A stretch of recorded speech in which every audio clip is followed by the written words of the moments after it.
Ang Ginoo maanaa kaninyo. Nagasa kanino. Kinuntugigan ka sa Santos ng Ebanghelyo sa malala sa Juan. Simula ito. Si Jesus mingon sa iyang mga tinunan, ayaw kamo kaguol. Salig kamo sa Dios, ug salig usab kanako. Sa balay sa akong amahan, adunay daghang mga lawas. Ug muadto ako aron paghandap og tapit alang kaninyo. Kung dili pa kini Ginoo, dili ko na kamusultihan niini.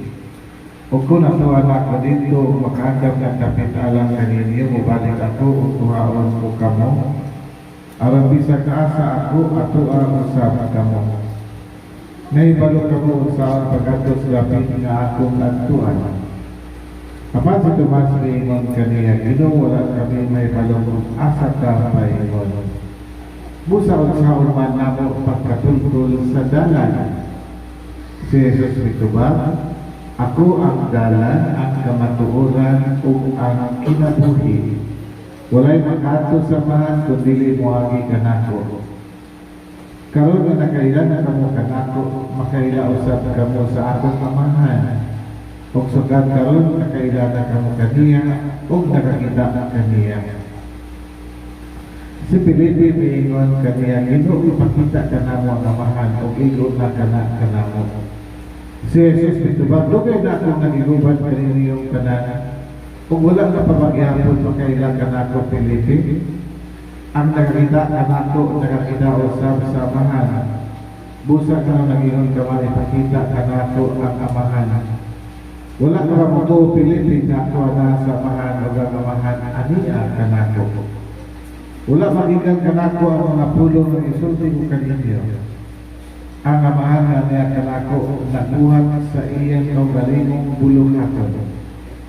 Tuuhin ninyo na ako ana sa amahan o na ang amahan na niya kanako. Tungod niining mga buhat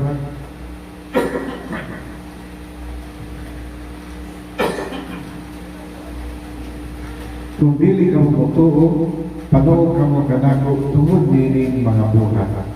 Sultihan ko kamo, ang matuo kanako magbuhat sa akong ibuhat. Kung magbuhat siya kaglabaw pa niini, kay muatuman ako sa amahan. Ang Ebanghelyo sa Ginoo. Mga lingkod, mayong gabi kaninyong tanan. So karon ang ikalima na Domingo sa panahon sa pagkabanaw. O ganito ka natong napagbasa karon. Tungkol ginaghatag kani kanato sa plano sa Dios para kanatong tanan. Ugod sa ang plano sa Dios, nagingon siya diya sa atong Ebanghelyo karon. Muadto ako sa akong amahan, dito adunay daghang lawa.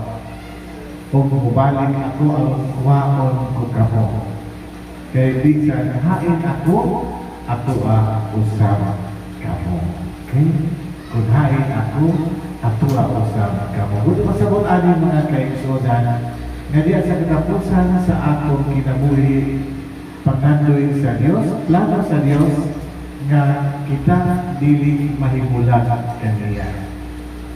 Nga siya anaa kanunay uban kanato o kita anaa kaniya. Mao nga naging siya nga adunay lawak dito sa balay sa akong amahan. O anaon ko kini para kaninyong tanan. Kung di pasabot anin nga kaigsunan, dili lang siguro silang istorya na doon natetag sa tansa ng mga room dito sa langit. Kung dili ang pasabot sa itong Ginoo nga diya sa iyang kasing-kasing, diya sa iyang area, ang tanan, adunay lugar. Okay?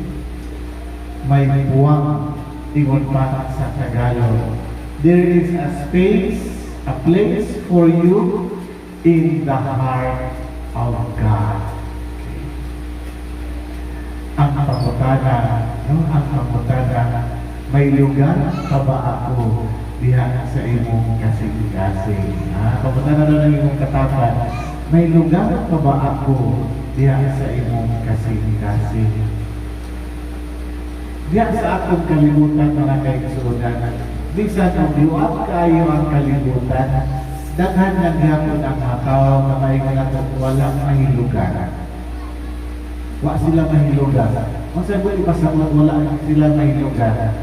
Oo, tinuod may balay, tinuod may pamilya, pero wala sila dawata sa ilang pamilya. Nga naman, pasaway, nga naman, black sheep, nga naman, gahigo. Sumingo na lang ang mga ginikanan. Pasati na siya, o muli, ada muli, o dili pagkitaon. Diba? May pamilya, pero walay kabutangan. Walay space. Walay lugar. Nga naman, tingali, wala dawata sa ginikanan. Kung dahil pangingali ng mga kaso, klase ng mga tao na wala dawata diyan sa katilipan. Kung may diferensya ka sa imong lawas, pananglitan, no? Dili ka dawata sa katilipan, wa kay lugar. Sugsugod lang ka nila. Kung LGBTQ ka, kung bayan ka, sugsugod lang ka. Himuang lang ka na katawanan. Walay lugar. Di lang, kada siya. Dagan sa pinunani nga mga tao na walay lugar, tungod kay biktima sila sa gira. Muna kay kabo dito sa Iran, dito sa Syria, sa ubang pagkasod sa Europa, nagugot ang ilang kaso. O wala sila'y kalinaw, sanglit na nagyo sila. Ngadto sila sa ubang palangyaw ng mga nasod, nanuktok na pasudlon. Apan dili sila pasudlon sa mga presidente, sa mga tao. Ganuman, kay nahadlok kay mga Muslim ng mga tawhana, nagahadlok ni galing mga terorista. So they are the rejected brothers and sisters sa akong panahon. Why lugar sa kalibutan? Unsa ang kasing-kasing, klase sa kasing-kasing ni Jesus? Unsa klase ang iyang pagigugma kanato? Ang paghigugma ni Kristo kanato walay pagpili. Walay pili. Exactly, diya sa klase ingon kanato ang tanan adunay lugar. Ang tanan aduna siya'y kada space diin ang Ginoo magmatagan kaniya, ang Ginoo mag-welcome kaniya, ang Ginoo nagpadayon kaniya. Mo ang good news mga kaigsunan. Kay minsan pata mga pasaway, minsan pata mga dautan ng mga tao, adiyan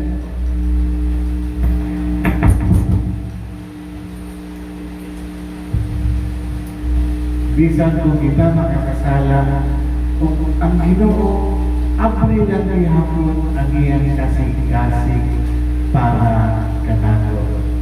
Mo sabi ang hulagway ni Pope Francis sa atong simbahan. Simbahan nga dili siya exclusive para lang sa mga balaan, para lang sa mga matarong. Ang Pope Francis ang atong simbahan para sa tanan. It's like a field hospital diya sa pangubatan. Tanan ang edad dito ng mga samdan gidawat dahil walay pili dawaton ang tanan. Nga naman nga nagkinahanglan diya sa atong tabang. Diya sa atong unang pagbasa, atong nabatihan ng mga apostoles, nagpili o 7 ka mga diakono. Kung sa mga diakono, muli ang bago nga ministeryo sa simbahan, apostolado sa simbahan, na nakatiman sa mga panginahanglan, panglawas, pang-ekonomiya, kalibutanon sa mga miyembro sa simbahan, labi na ang mga kabus, ang mga byuda, ang mga tigulang, ang mga bata, ang simbahan sa unang panahon nagatiman kanila. Doon na sila rasyon. Kung nag-iwan ang mga apostoles, tungod din nga trabaho, wala na kay panahon para sa pagsangyaw. So magpili ka o pito ka mga matataon, aron mao ni ang ilang trabaho, pagkatiman sa mga panginahanglanon sa atong kaigsunan. Ngunit gitawag natin karon mga kaigsunan na ministry ang Social Action Apostolate. No? O ang social o ang charity work sa atong simbahan. Parahikan doon ay nasunugan, doon ay namatyan, doon ay idala sa ospital. No?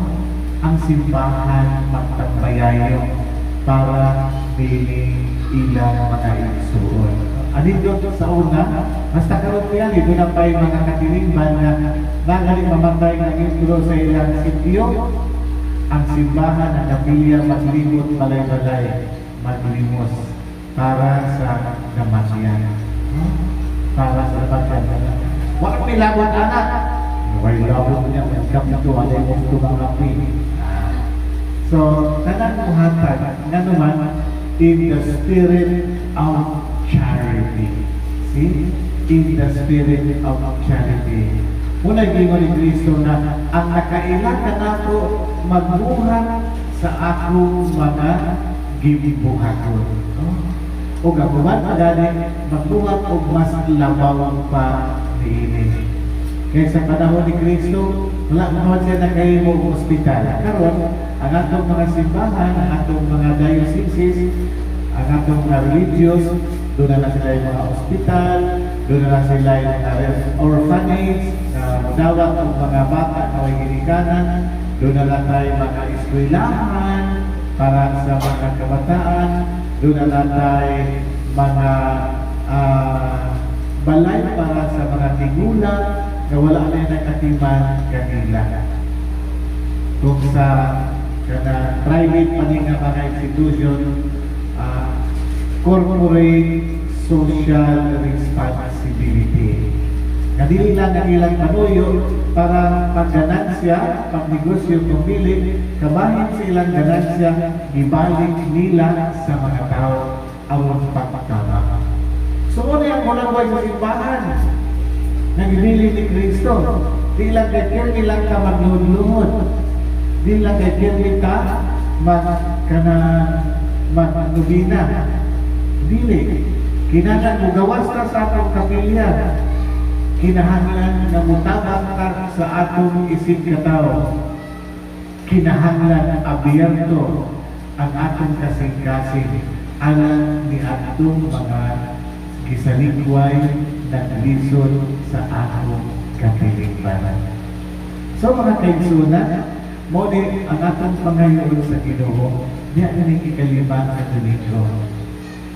Kung ang Ginoo abuyang yan kasing-kasing para kanatong kanan, ato sa pangayon sa Ginoo nga Lord, tudloy ako, mag-abri ang atong kasing-kasing ngadto sa atong isip katao, ngadto sa mga tao na wala tayo nagatiman kanila, ngadto sa mga tao na kinahanglan kanunay sa among tama.